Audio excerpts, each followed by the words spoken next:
Presenter Desta bongkar kisah cintanya dari pacaran sampai menikah bersama sang istri Natasha Rizky. Awal perkenalannya dengan Natasha terjadi saat dirinya dipertemukan dalam satu sinetron yang sama. Namun, Desta sebelumnya belum pernah kenal Natasha, lantaran istrinya itu merupakan artis pendatang baru. Akhirnya kita satu skene, pas lagi nunggu tag kenalan dulu, tengillah mukanya, ungkap Desta. Kemudian mereka berkenalan dan saling menanyakan alamat rumah.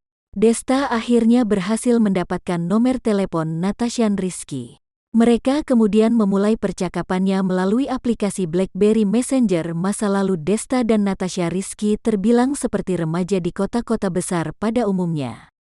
Setelah itu, mereka berdua memutuskan untuk jadian menjadi pasangan kekasih. Setelah berjalan lumayan lama, Desta dan Natasha memutuskan untuk ke jenjang yang lebih serius.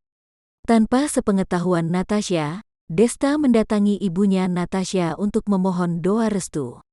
Desta pada saat itu sudah berusia 35 tahun sementara Natasha masih 19 tahun. Karena perbedaan umur Natasha dan Desta yang cukup banyak, ibunya Natasha sempat tak memberikan restu dan tak memperbolehkan anaknya menikah dengan Desta.